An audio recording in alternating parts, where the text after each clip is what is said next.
Hi everyone, it's James from Eurovision Ireland back for a new series of Reviewing 2. Can you believe it? It's been 5 whole years since the first series of Reviewing 2. Half a decade. As always, we know that your time's precious, you don't have time to sit there watching reaction videos all day, so Eurovision Ireland likes to make it as easy as possible, 2 minutes or less on every single song heading to the Eurovision Song Contest, which is of course coming to us live from Malmö in Sweden. Sit back, relax, enjoy the videos, let me know in the comments below if you agree or disagree. Just remember, never any hate, just a difference of opinion, and let's be united by music. It's time for the Eurovision Song Contest 2024.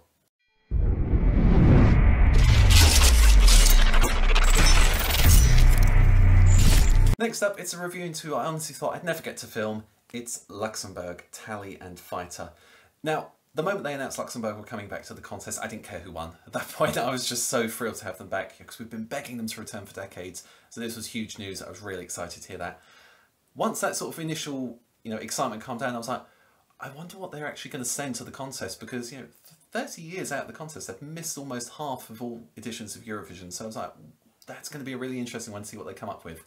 Now, watching Tali in the Luxembourg national final, very confident performer, very slick. The song, it's got a little bit of an Iberian feel to it, that sort of guitar riff at the beginning. It's very danceable, it's very upbeat, positive. She staged it really well with all the dancers. I was immediately thinking, okay, they're going to need to scale that back a little bit for Malmö.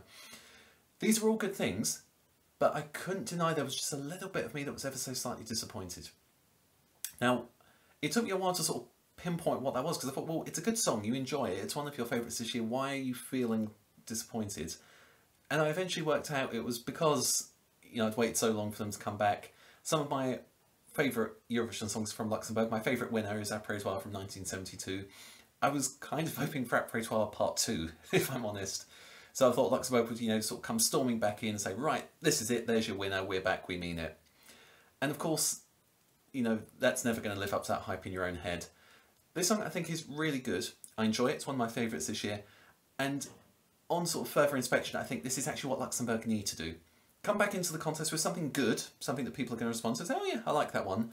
Not necessarily aim for the top of the scoreboard, but just enough to get them there, get them back to the final. And I have no qualms that Luxembourg are not going to be in the final. I think there's a lot of love for them out there. People are going to want to vote for them. And also just the song itself is strong enough to get there. I think they're going to sort of sit back, watch, think, okay, this is how new Eurovision works. We can come back in future with something brilliant. But yeah, this is a review into I never thought I'd get to make. So Luxembourg, we're delighted to have you back. Let's see where the road goes from here.